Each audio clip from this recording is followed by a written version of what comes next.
I never saw it coming. How could I? Mary and I had always been steady, predictable. We met in college, and what began as a friendship blossomed into something deeper, something I believed was unshakable. Years together, a home, dreams for the future, nothing out of the ordinary. We had our ups and downs, of course, but nothing that hinted at something this big. But then, slowly, things began to change. At first, it was little, tiny shifts that I almost brushed off. She started staying late more often at work, mentioning new research she was involved in at the lab. At first, I thought it was just a busy phase. Mary had always been passionate about her job, so I didn't think twice about it. But then I noticed something else. She became more distant, less affectionate, less involved in our everyday routine. It was subtle, almost imperceptible at first. Small things like not asking about my day or leaving the dishes half done. At night, she'd curl up beside me in bed, but her mind seemed elsewhere, and I could feel the space between us growing.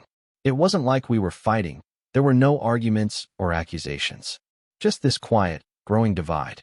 I couldn't explain it, but it gnawed at me. Something felt wrong. I tried to convince myself it was nothing, that maybe I was overthinking things. But one evening, when I came home after running some errands, I found her phone on the kitchen counter. The screen lit up with a message notification. The name on the screen was unfamiliar, Dr. Felix Anderson. A quick glance revealed a message that sent a cold shock through me. Can't wait to see you again, Felix. I'll make sure my husband's out that night. I should have confronted her. I should have demanded answers. But in that moment, I froze. The words echoed in my mind. Can't wait to see you again. That wasn't something a colleague says to another colleague. I didn't know what to do, so I did nothing. I didn't touch her phone or ask her questions. Instead, I buried the unease, hoping it would go away. But deep down, I knew it wouldn't. I couldn't shake the feeling that someone else was taking my place in her life, and I had no idea who it was. The days that followed felt like I was living in a fog. Mary continued to come and go, immersed in her work, in her world. I couldn't shake the growing suspicion gnawing at me, but I couldn't bring myself to confront her. Not yet. Part of me still hoped it was nothing, that I was just imagining things. But the doubt was like a shadow, constantly following me, no matter how much I tried to push it away. I started noticing more things. The little habits that had once seemed so familiar now felt foreign. Her phone was always close to her, never far from her reach. She'd glance at it quickly, then hide it away. The texts between her and Felix were brief but frequent, and I could sense a growing distance between us in the way she spoke to me, the way she looked at me. It wasn't the warmth I was used to. It was as if I were just another person in the house, someone she merely coexisted with. I tried to tell myself it was just a phase. That work had her distracted. But the more I thought about it, the more I realized how much I missed her, the real her. The woman I had fallen in love with, the woman who once couldn't wait to share everything with me. And now, I was left in the dark. One evening, I came home earlier than usual, hoping to surprise her. The house was quiet, too quiet. I thought I heard her talking in the bedroom, but when I opened the door, she was alone, on her phone. She quickly hid the screen, her cheeks flushing. It didn't make sense. What could she have been doing, and why the sudden rush to hide it from me? The cold truth hit me like a punch in the stomach. I had suspected it for days, but now I was certain something was going on. And it wasn't with me. I sat down across from her, trying to steady my breath. She didn't meet my eyes. The silence stretched between us, thick and heavy.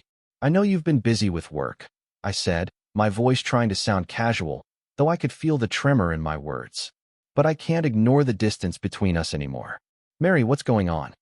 She hesitated, a flash of guilt crossing her face before she looked down at her hands.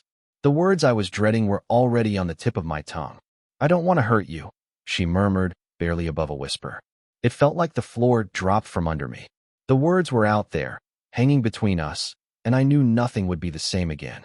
Her words echoed in the room, hanging like an invisible weight between us. I waited, though I wasn't sure for what. There was a part of me that wanted to scream, to demand answers, to ask her who it was. But the part of me that had loved her for so long, that trusted her with everything, couldn't make that leap just yet. I don't want to hurt you, she said again. But this time, the words felt like they were slipping from her lips out of necessity, not emotion. She wasn't even looking at me now. Her gaze was locked on her hands, her fingers twisting the hem of her sweater nervously. It was the first time I had seen her like this, so vulnerable, so broken. Then tell me the truth, Mary, I whispered, my throat tight, my heart pounding in my chest. Tell me what's going on. She took a shaky breath and looked up at me, her eyes full of sorrow. I've been seeing someone, she admitted, her voice barely audible. I didn't know what to say. My mind raced as I tried to piece together the fragments of everything that had felt off lately. Felix. I thought about him, the messages, the way she'd acted so strangely around her phone. But hearing her say it out loud was something else entirely. The man she had been with was real, not just a feeling, not just a suspicion. Who is he? I asked, my voice so quiet that even I barely recognized it. She closed her eyes for a moment, and when she opened them again, she looked straight at me. His name is Felix. He's a scientist I met at a conference a few months ago. We started talking about work at first, and then her voice faltered, and she looked away again, like she was afraid to look me in the eye. Is that why you've been staying late? I asked, the pieces slowly clicking into place. Is that why you've been pulling away from me? She nodded, tears welling up in her eyes. I never wanted to hurt you. I didn't know how to stop it once it started. I didn't mean for this to happen. I felt like the room was spinning. My wife, my best friend, my confidant, had fallen for someone else. And not just anyone. A man who shared her professional passions, her ambitions. A man who had wormed his way into her heart, in a way I hadn't even seen coming. But what struck me the most was her hesitation. The guilt in her eyes. The way she couldn't look me in the face. This wasn't just an affair. This was someone who had become more than just a mistake, more than a brief lapse in judgment. Did you love him? I finally asked, dreading the answer but needing it all the same. For the first time, she met my eyes. I don't know, she whispered. And that was the hardest part of all. She didn't even know. The air between us felt thick, suffocating. Mary sat there, her eyes clouded with guilt, as I struggled to grasp what had just been revealed. The weight of her betrayal pressed down on me, and I couldn't find the strength to push it off. My mind raced in 1,000 directions, each thought pulling me further from the life I thought I knew. I never wanted this to happen, she said, her voice trembling. It wasn't intentional. It just evolved. I wanted to scream, to ask how she could let something like this grow between them, but the words wouldn't come. Instead, I just stared at her, trying to reconcile the woman I thought I knew with the stranger in front of me. How long? The words came out hoarse, like they didn't belong to me, but I had to know. A few months, she replied, her voice small, almost ashamed. We started talking at that conference. It was nothing at first, just professional. But then, it turned into something more. A few months, I repeated, the realization sinking in, pulling me deeper into disbelief. How long have you been hiding this from me, Mary? I didn't want to hide it, she whispered. I didn't know how to stop it once it started. I'm so sorry. My chest tightened, and I struggled to breathe. Everything we had, everything I thought was solid, was falling apart right before my eyes. I had been blind to it, while she had been living this secret life. A thought gnawed at me. Had I failed her? I'd been distracted, distant, especially with my work. But even as I wondered if I could have done more, I knew that nothing excused what she had done. She had made a choice. She chose him over me. I need to know everything, Mary, I said, my voice steady despite the storm inside me. I need the truth. She nodded, eyes filled with tears. I didn't want to hurt you, but I can't keep this from you anymore. Felix, he made me feel seen. We both shared the same passion, the same drive. And when we talked, I felt understood. It felt easy, so much easier than what I had with you. Her words struck me like a slap, the truth cutting deeper than I had imagined. What about us? I wanted to ask, but it felt pointless. She had already moved on, emotionally, at least, and I was left behind, trying to pick up the pieces of a life that now felt foreign. So it was him, I whispered, the final piece of the puzzle falling into place. She nodded, unable to meet my gaze. I don't know how it happened, but it did. And there it was. The truth. She had chosen him, and I had no idea who he really was, or how deep it all went. All I knew was that I was no longer the person she turned to, and that realization stung more than any betrayal ever could. I was numb, completely numb. My body felt heavy, like it was dragging me down into some dark abyss I couldn't escape. Her words, the truth she had finally spilled, echoed in my mind like a constant drumbeat. Felix. The name that had now replaced everything I had known. The man who had taken what I thought was ours, who had become her refuge when I hadn't even seen the storm brewing. She sat there, looking at me with those wide, pleading eyes, and I couldn't help but wonder how much of her was still the woman I once knew. The woman I had built a life with. The woman who once told me she loved me, the way she said it so naturally, like it was the only truth she knew. But now, that truth was shattered, like glass breaking on a cold floor. "I never wanted to hurt you," she said again. The words almost an automatic response, as if saying them would make everything better. I never meant for it to go this far. I could barely meet her gaze. What was the point in hearing the same thing over and over? She hadn't meant for it to happen, but it had. And now, I was sitting across from her, trying to hold on to a reality that felt like it was slipping through my fingers. "How long?" I asked, the words slipping out before I could stop them. "A few months," she answered quietly, her hands twisting in her lap, the guilt radiating from her. We started talking at the conference, and at first, it was just about work. But then it turned into something else. I felt a strange, hollow feeling in my chest. A few months. That's how long she had been hiding this from me. While I went about my day, thinking everything was fine, she was out there, living a life that didn't include me. The man she had found wasn't just some fling. No, it was deeper than that. She had allowed him to fill a space I didn't even know existed. Why him? The question slipped out before I even had a chance to stop it. It wasn't just about Felix, it was about the choice she made. Her eyes flickered away for a moment, as though searching for something in the silence. I don't know. I guess he made me feel seen. I didn't feel invisible with him. He got me, in a way that I didn't feel with you anymore.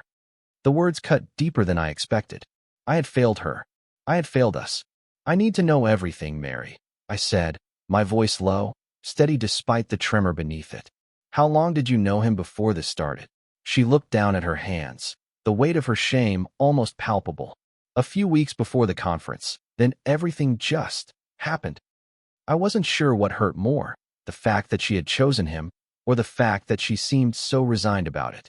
And with that, everything I thought I knew about our life, our marriage, crumbled. I couldn't sit still anymore. The weight of her confession was too much to bear, too much to process all at once. My mind raced in circles, trying to make sense of the shattered pieces in front of me, but nothing seemed to fit together. I had known Mary for so long, loved her for so long, and now, here I was, questioning everything. She looked at me, her eyes pleading for something, anything, that would make this situation better. But I couldn't give her that. I didn't know how to make this better. I didn't even know if it was possible anymore. "I'm sorry," she whispered, her voice trembling. "I really am." I didn't respond right away. Instead, I turned away from her, walking across the room, trying to put some distance between us. But no matter how far I walked, I couldn't escape the pain that seemed to be bleeding through every corner of my mind. "How could you do this to me, Mary?" The question ran through my mind over and over. I had tried to be a good husband, a good partner. I had loved her in ways that I thought were enough. But apparently, they hadn't been. "What now?" I finally asked, my voice a low rasp. I felt like I was barely holding myself together. "What happens now, Mary? Are we supposed to just pretend this didn't happen?" Her eyes filled with tears, and she shook her head, clearly at a loss for words. "I don't know," she admitted, voice cracking. "I never wanted any of this. I don't know how to fix it. I don't know if it's fixable." I took a deep breath, trying to steady myself. "I can't do this," I said, finally turning to face her. "I can't be here while you're still thinking about him." She flinched, as if I had struck her, but I wasn't trying to hurt her. I was trying to save myself. The trust between us was gone, and once that was shattered, I wasn't sure how to rebuild it. Could it even be rebuilt? "I've been lying to you for months," she said, almost to herself. I kept telling myself it wasn't a big deal, but it was. I let it become something that's ruined us. I couldn't look at her anymore. The pain was too much. I stepped toward the door, my hand gripping the handle. "Where are you going?" she asked, a sense of panic creeping into her voice. "I don't know yet," I replied, my voice hollow. "But I need space. I need time to think." With that, I walked out the door, not knowing where my feet would take me. But one thing was certain, I couldn't stay here. Not with the way things were. Not with the weight of her betrayal hanging over everything we had once built. And yet, As I stepped outside, I couldn't shake the feeling that I was at a crossroads. The path ahead was unclear, but there was no turning back now. The streets felt cold, even though it wasn't a particularly chilly night. I wandered aimlessly, trying to shake the heaviness pressing against my chest. It felt like the whole world had tilted, and I was struggling to find my footing. I couldn't escape the images in my mind. Mary's eyes filled with guilt, her voice quivering with apologies. But no matter how many times I replayed it, I couldn't understand how we had gotten here. How had the woman I had loved for years, the woman who had promised me a future, ended up in another man's arms? I tried to tell myself that she wasn't fully to blame. There had to be something I missed, something I could have done differently, but the truth kept hitting me like a punch to the gut. She chose him. I didn't know where I was going or how long I'd been walking, but eventually, I found myself at the edge of the city, standing at the riverbank, looking out at the rippling water. It was a strange sense of peace. This place I had visited before when things felt overwhelming, when life seemed too chaotic. The river had always been a kind of refuge for me, a place where the noise of the world could fade into the background. But tonight, it didn't offer the comfort I needed. The water moved on, endlessly, as if time didn't care about the heartache I was feeling. I pulled out my phone, checking the messages. There was nothing new from her, no frantic text begging me to come back, no heartfelt apology. She had given me space, just as I had asked. But part of me felt like she was waiting for me to make the next move. Should I go back? Should I try to fix this? I didn't have an answer. The thought of facing her again made my stomach twist.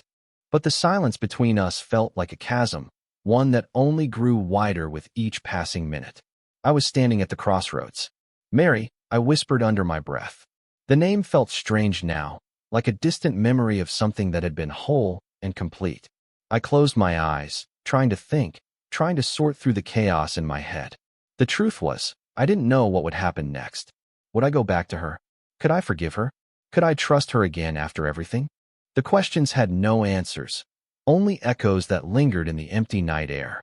The distance between us was growing, and I didn't know if it was something I could overcome. I stood there for what felt like an eternity, staring at the river's unhurried flow.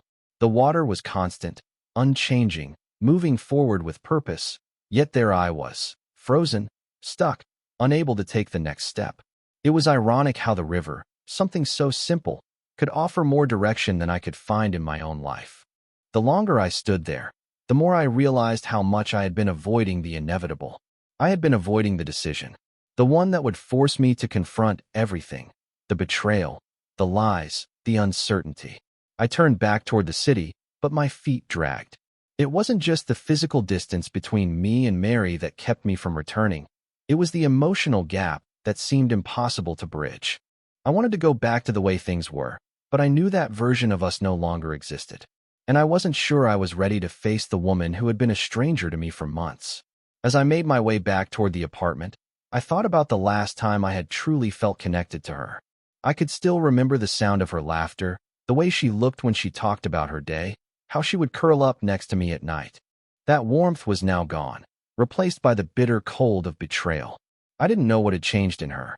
I didn't know what Felix had given her that I hadn't, or what had led her to keep it all from me.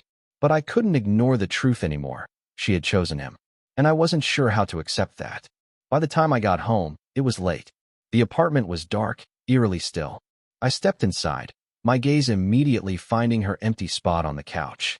For a moment, I just stood there, feeling the weight of everything. This was our home, our space, filled with the memories of years spent together. But now, it felt like a place where everything was falling apart, where I didn't know who to trust anymore. I sat down, staring at the phone in my hand. It felt like an anchor, pulling me back to reality.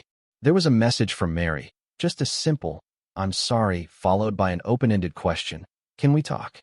I didn't know how to answer. I didn't know what to say.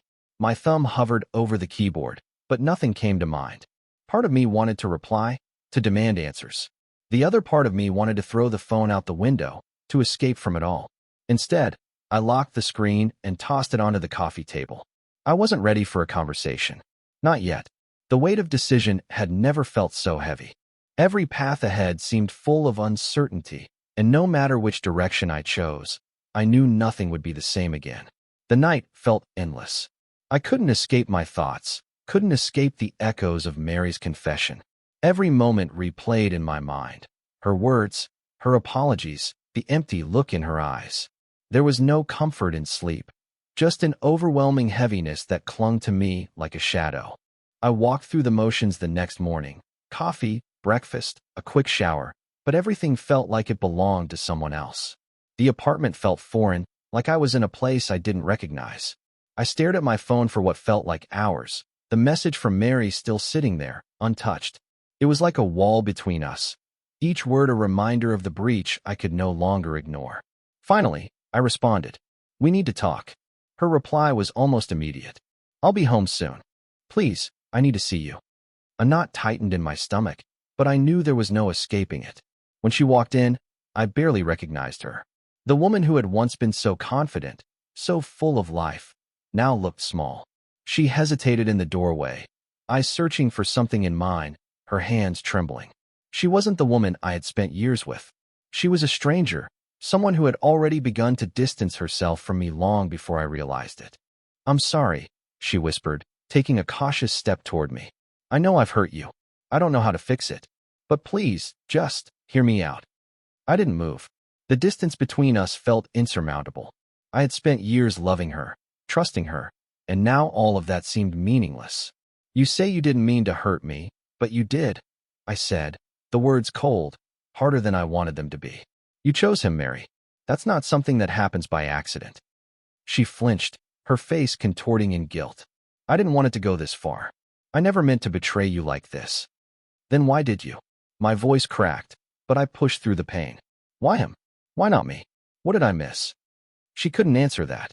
She just stood there, tears falling silently, and I knew in that moment that we weren't the same anymore. The trust between us was shattered, and no apology could ever piece it back together. "I don't know how to fix this," she whispered. "I just don't know if it can be fixed." I shook my head slowly, the bitter truth sinking in.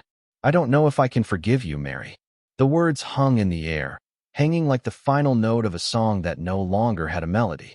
And for the first time, I realized that what we had wasn't just broken, it was gone. The room felt suffocating. The silence between us stretched longer than I could handle, like a weight pressing on my chest. Mary stood there, her shoulders hunched, tears staining her cheeks. I could see the guilt, the regret, but none of it mattered. It was too late for regret, too late for apologies. I wanted to scream at her, to demand why she hadn't fought for us, for our marriage. Why had she let it all slip away? But the words felt useless now. She had made her choice, and nothing I said could change that. "Do you still love him?" I asked, my voice quieter than I intended, but it was a question I needed an answer to, even if I was afraid to hear it. Mary looked at me, her face contorted in sorrow, her lips trembling. "I don't know," she whispered. "I don't know what I feel anymore. I wish I could explain it." The silence between us was deafening. How could she not know? How could she still be unsure? The man she had betrayed me for, Felix, wasn't some fleeting affair. This wasn't just about a mistake. It was something deeper, something more. I looked away, trying to gather my thoughts. "You know," I said, trying to keep my voice steady. "I thought we were happy. I thought we had something real. But now, I don't even know who you are anymore."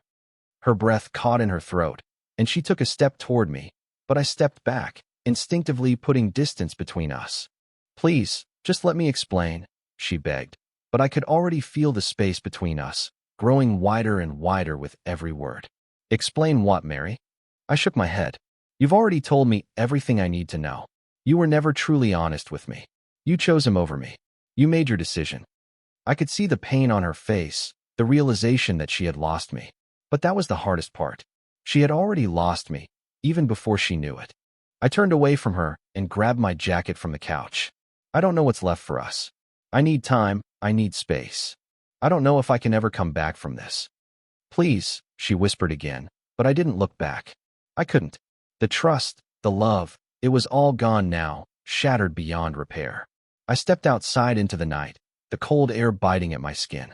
But it wasn't the chill that made me feel numb. It was everything that had happened, everything we had lost. The night air felt colder than I had expected as I walked aimlessly through the city streets. My mind was a whirlwind of confusion and frustration. How had everything slipped away so quickly? I thought we were solid. Mary and I, built on years of shared memories, quiet moments, and the unspoken understanding that we'd always be there for each other. But now, that foundation was nothing more than dust in the wind. I didn't know where I was going. I didn't even know if I cared. All I knew was that I needed to get away from her, away from the apartment, away from the reality of what had just happened. I had never imagined a day where I would walk away from her like that.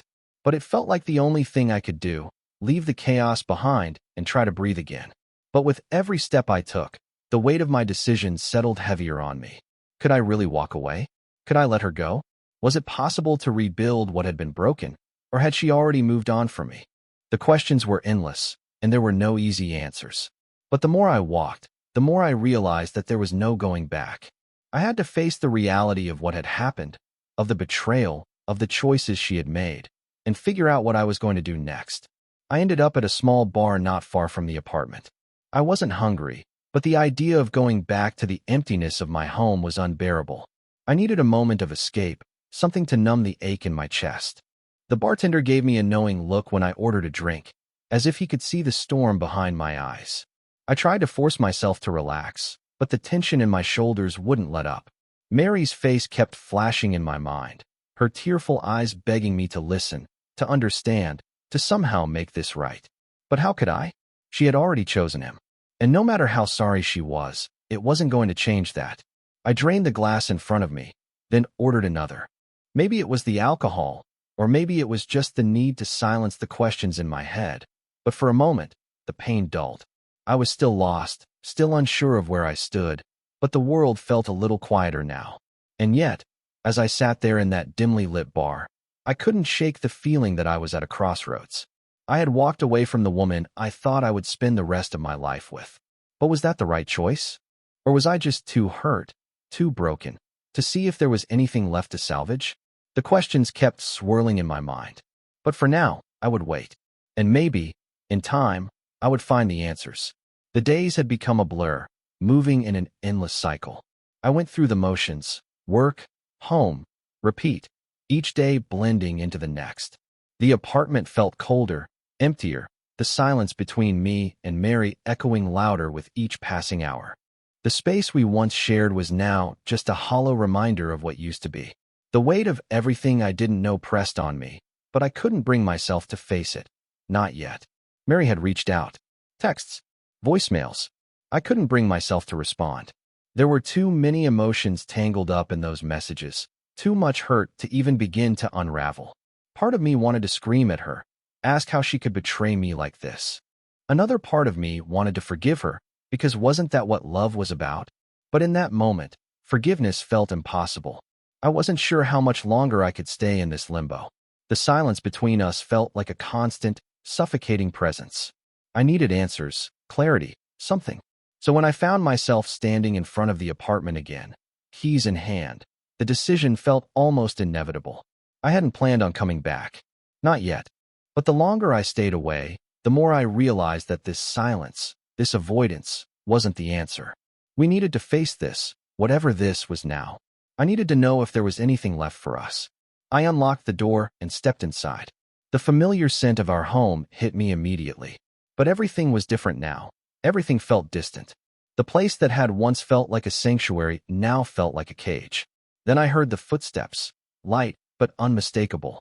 I turned to find Mary standing in the doorway, her eyes filled with a mixture of relief and fear. "You came back," she said softly, her voice barely audible. "I had to," I replied, not sure what I was saying anymore. I wasn't sure what I was doing, but I knew one thing. This silence between us was killing me. She took a tentative step forward, but I held up my hand, stopping her. "I'm not here to fix things right now," I said, my voice tight. "I don't know if they can be fixed, but we can't keep ignoring this." Mary nodded slowly, her eyes never leaving mine. "I know. I've been waiting for you to come back. I need to talk to you, too." I exhaled sharply, taking a moment to steady myself. "I don't know where we go from here," I said, my words heavy. "But we can't pretend this isn't happening anymore." Her hands trembled slightly as she took a step closer. "I don't know what comes next either, but I'm willing to try, if you are." I didn't know if I could try again, but I couldn't walk away without knowing. "We'll see," I muttered quietly, the weight of the decision still heavy on my chest. We'll see. The words hung in the air between us, thick with uncertainty. I wasn't sure what I expected when I came back to the apartment, but it wasn't this fragile, quiet hope that maybe, just maybe, things could be repaired. Could they? Could we? Mary stood there, her hands clasped together, looking at me as if waiting for me to decide what came next. There was a tremor in her voice when she spoke again. I know I can't undo what I've done, but I want to make it right. I want to try. Her words, her earnestness, felt like a flicker of light in the darkness. But even as I heard them, something inside me recoiled. How could I trust her again? How could I look at her and not see the image of another man in her mind, in her heart? Felix, I don't even know where to start, I said, my voice low. You've already made your decision, Mary. You've already chosen him. The words stung, even though I had already accepted them as my reality. I didn't want it to be like this, she said quickly, her voice trembling. I never wanted to hurt you. I didn't mean for it to become what it did. But it happened, and I don't know how to fix it. I know I can't erase the pain, but I want to make things right. I want you back. I shook my head, taking a step back, the weight of her words pressing down on me. You want me back? I asked, a bitter laugh escaping my lips. What does that even mean now? After everything? Mary took a step toward me, her eyes pleading. I don't know if we can go back to the way things were. I don't expect that, but I don't want to lose you either. You mean everything to me. I closed my eyes, fighting the urge to collapse under the weight of her words. Part of me wanted to believe her. Part of me wanted to let her in again. But could I? Could I ever trust her with my heart again after she had so willingly given it away to someone else? I'm not sure what I can offer you anymore, Mary, I said softly, the pain in my voice more than I wanted to admit. I don't know if I can forgive you, and I don't know if I can forget. Everything is different now. There was a long pause. Her face crumpled, and for a moment, I saw the woman I had loved, the one who had been honest with me, who had shared her dreams, her fears. But that woman was gone. She was buried under the weight of her choices, and I wasn't sure if I could dig her out. We'll see. I whispered again, more to myself than to her. The words were the only thing I could offer. They were the only thing I had left. The room felt suffocating again, despite the space between us. We stood there, in the very place where we had built so many memories, and yet, nothing about it felt familiar anymore. The warmth, the comfort, it was all gone, replaced by this unbearable tension. I couldn't look at her without seeing the image of Felix, the shadow of her betrayal lurking in every corner. I should have said something. Something to make it clear that I wasn't ready to forgive, that I couldn't just let everything go so easily. But the truth was, I wasn't sure what I wanted anymore. I didn't know if I could move forward with her, or if I even wanted to. Mary took another step closer, her voice barely a whisper. I know it's not going to be easy. I know I don't deserve your forgiveness. But I need you to know. I am sorry.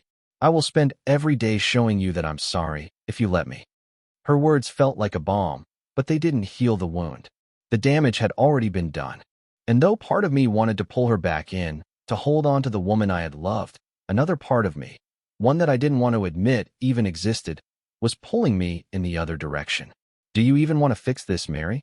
I asked, the bitterness seeping into my voice despite myself. Or are you just afraid of losing everything? She hesitated, her eyes filling with tears again. I want to fix it. I do. But I also know it's not that simple. I can't make everything better with just words. But I will try to make it better every day, if you'll give me that chance. I wanted to believe her. I wanted to think that maybe this was just a rough patch, that maybe with time, we could rebuild. But deep down, I knew that was naive. Trust wasn't something that could be rebuilt with promises or apologies. It was something that took time, effort, and, in this case, a willingness to face the truth. And the truth was, I wasn't sure I could ever see her the same way again. I took a deep breath, my mind a tangled mess of emotions. I don't know, Mary, I whispered, finally looking her in the eyes. I don't know if I can trust you again. I don't know if I can ever love you the way I did, the way I thought I did. She closed her eyes, tears slipping down her cheeks. I understand, she whispered, almost too quietly for me to hear. I don't expect you to forgive me right away. I just need you to know that I'm sorry, that I never meant for this to happen. The weight of her apology hung heavy in the room, but it didn't make the decision any easier. I had spent so long loving her, and now, I didn't know if there was any love left to give. I turned and walked toward the door, not sure what I was walking toward, but knowing I needed space to think.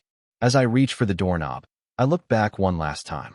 Mary was standing there, her shoulders shaking with quiet sobs. I didn't know if there was any turning back from this. The door clicked shut behind me, and the sound was like a finality I hadn't been prepared for. As I stood there in the hallway, the weight of everything crashed down on me all at once. I didn't know where to go from here. I didn't know if I could ever go back to the life I had with Mary, the life I had envisioned for us. I took a few steps down the hall, not even sure why I was walking or what I was trying to find. The world around me felt numb, like everything had been stripped of color. I wanted to feel something, anger, relief, anything, but all I felt was emptiness. I reached the elevator, and for a moment, I stood there, staring at the buttons. Part of me wanted to press the button for the top floor, to escape to the roof and just breathe, to scream into the night. But I didn't. Instead, I pressed the button for the ground floor, and as the elevator doors slid shut, I felt like I was descending into some unknown. When I finally stepped out onto the street, the city was alive as ever. People rushing by, cars honking, the usual noise. But it all felt so distant, like I was watching it through a fogged-up window. I wanted to reach out, to connect, but the distance between me and the world felt impossible. I needed to be alone, to process everything that had happened, to understand where I stood in this shattered version of my life. The days ahead were unclear. I didn't know what the future held, or if there even was a future for Mary and me. The love we had once shared seemed so distant now, a memory that felt out of reach. And though part of me longed for things to go back to the way they were, I couldn't ignore the truth. Things had changed, and they might never be the same again. But I also knew something deeper, that I couldn't stay in this limbo forever. I had to make a choice. Not for her, not for anyone else, but for myself. I didn't have all the answers, and maybe I never would. But as I walked through the city, the finality of it all started to sink in. The road I was on was mine alone now. Whatever happened with Mary, whatever path I chose, it was time to face it. And maybe, just maybe, that was the first step toward healing.